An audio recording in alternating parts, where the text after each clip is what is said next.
Hello everyone, and welcome back to Sinking Ship Simulator. My name is Steven Marcateros, and today we are going to be doing another historical boat thing.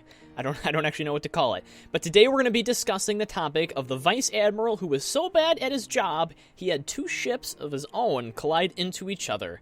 Not even in any sort of enemy situation, just of its own accord, because he was that bad at his job. So, if you didn't know, the names of these ships are the HMS Victoria and the HMS Camperdown.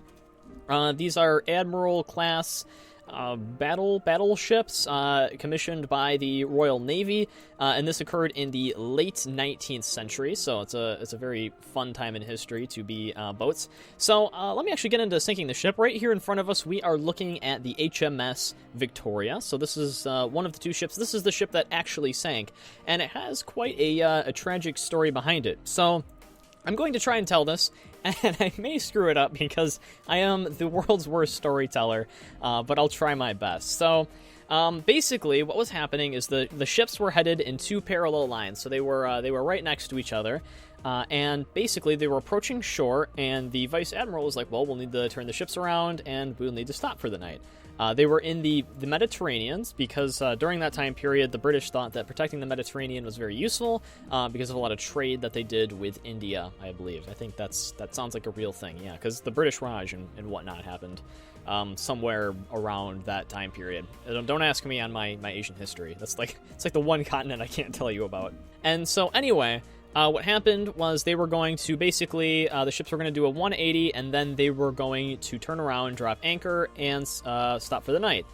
So the Vice Admiral came up with this epic plan of where the ships in parallel would kind of turn in towards each other and turn around, kind of in this fashion like I'm doing before you. Wikipedia also has a great little diagram that you can use if you get confused on the storyline here. So anyway, basically, the captains of the ships and other important officer people were like, you know, this sounds like a really, really bad idea because the ships back in the day did not really have that great of a turning radius. I don't even think they do now, but they were kind of like, well, the turning radius is pretty bad and the ships might collide and it doesn't seem really great, so we should space out the two lines of ships further apart so that when they finally make their turns, you know, they're not so close to each other, so they may not damage each other that great. And we can see the Victoria there just went down through a collision in the, well, I guess we destroyed the front of the ship a little bit.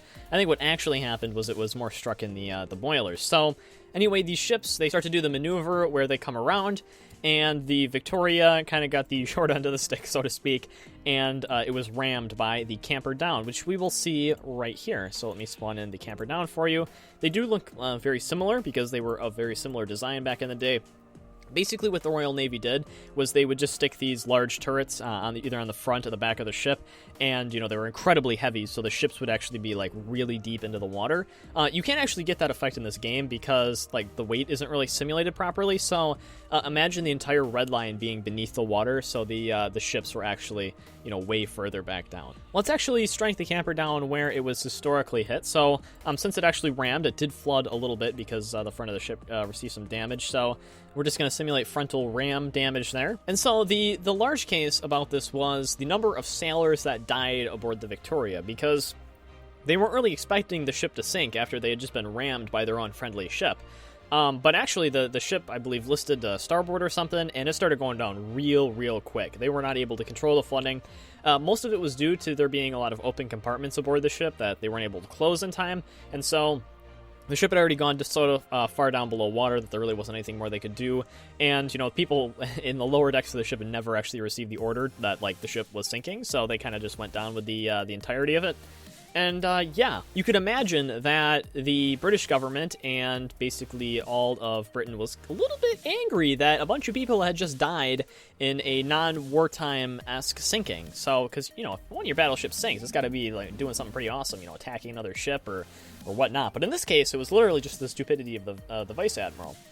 And so what they did was they kind of held a little bit of a trial. I believe the Vice Admiral actually died in the sinking of the Victoria, which was unfortunate because they weren't able to try him. But they pretty much concluded with the fact that they weren't sure why the Victoria sank as fast as it did, and they didn't know why the Vice Admiral issued such a dangerous order, and that none of the people aboard either the Camperdown or the Victoria were really responsible for the actions, because the Vice Admiral was like, boy, you don't do what I say, like, you're going to lose your job. So that was kind of an unfortunate position for the sailors there. So yeah, I feel bad for them, and that's kind of why you really shouldn't be an idiot or a real stickler when it comes to issuing orders. You should take the advice of your other officers into account when making decisions. It's generally a good strategy for this kind of thing. We can see the tower; it's leaning over. I want to break it so bad, but the rigidity in this game now is so incredibly awesome that it doesn't want to break. Oof. Maybe I'll let it do it itself. Come on, snap! Snap! There we go, it snapped. Oh, it was under so much strain. It was really starting to kill me. As always, these ships that you see here today are going to be on our Discord page, so you can go ahead and download those on the Discord. And you can plug these into Sinking Sim 2. I think there's a new version that's currently in the works by Fred. I don't know when it's going to be out, but I have heard tales and rumors of it, and it does sound good. But I can't keep teasing you guys that there's going to be this epic new release coming out. Yeah, and I would make other comments on current events that are going on right now in the world. However, I don't want to get my YouTube video flagged because you know what YouTube has been doing to me, guys. It's horrible. I keep getting these yellow flags on my sinking simulator videos. I didn't think that we discussed anything like crazy violent or anything here, all right? We talk about historical sinkings, we make up stories, we do awesome stuff, and YouTube is out there like, dude, you are basically ruining our entire webpage. It's you're the cause of it, okay? And I'm just like, come on, guys. Like, when have you ever heard me swear on this channel? I restrain myself a lot. I like to think that I have public decency, but maybe I don't. But I'm not going to let YouTube be the judge of me. I'm not going to let them decide what I can and can't do. Even if they demonetize these videos, I'll still make them. But yeah, maybe I shouldn't make a bunch of angry rants on the videos. Maybe that's what's getting flagged, is my rants. I got to stop doing that.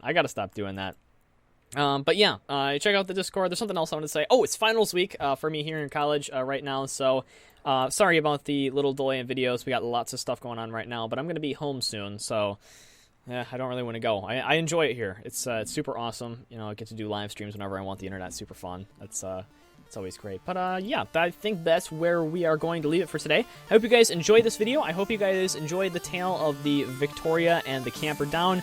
Make sure that you check those out. So thanks for watching. If you want to see more, make sure you click that subscribe button down below. Otherwise, give us a like and tell us how you are doing in the comments section. My name is Steven Marqueteros, and I will see you guys next time.